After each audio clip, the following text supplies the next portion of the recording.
pour ouvrir cette émission, j'aimerais que l'on regarde ensemble le témoignage d'un journaliste palestinien, Alain Grèche. Il s'appelle Rami Abou Jamous, c'est votre correspondant à Gaza. Oui.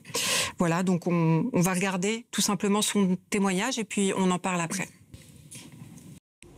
Un an de guerre, c'est 365 jours de peur, de la terreur, des massacres, des boucheries, des israéleries, de jamais vu. C'est comme un tremblement qui est passé.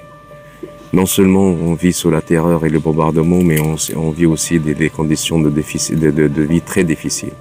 Moi, personnellement, on était obligé de partir de Rafah, de Gaza vers Rafah.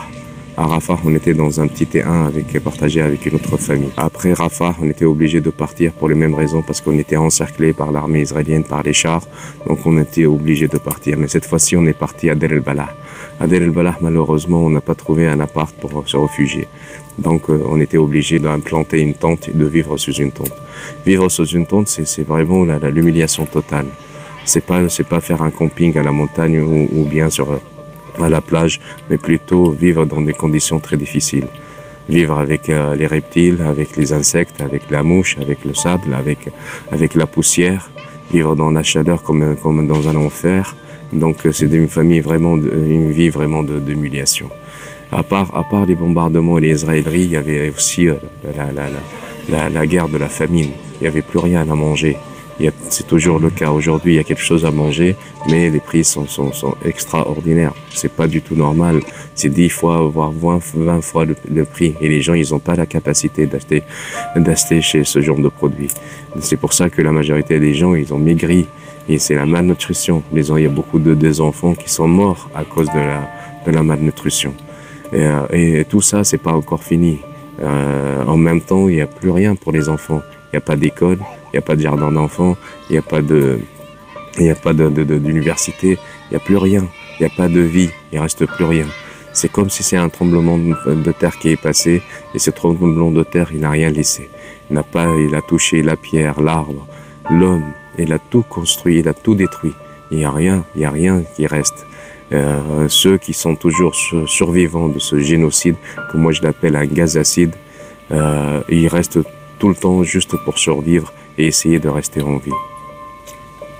Alain Grèche, vous pouvez nous dire un mot sur cette collaboration? C'est important de donner la parole aux journalistes. C'est important de donner la parole aux journalistes palestiniens.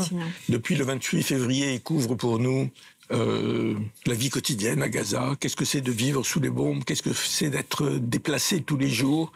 Aujourd'hui, il a publié une tribune dans Orient 21 pour dire son émotion pour ce qui s'est passé le 7 octobre en Israël. Et en même temps, il dit, nous, depuis le 7 octobre, nous vivons tous les jours à Gaza, à 7 octobre.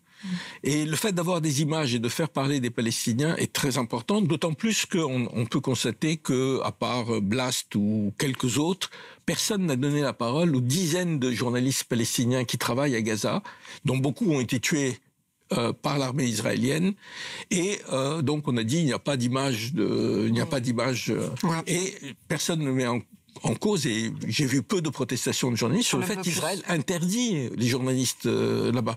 C'est-à-dire que c'est la première fois qu'il y a une guerre aussi longue qui n'est pas couverte par les médias, parce qu'Israël a décidé, pour des raisons qu'on voit, quand on voit les images, on comprend pourquoi ils n'ont pas du tout envie que les journalistes aillent là-bas. C'est une image d'apocalypse.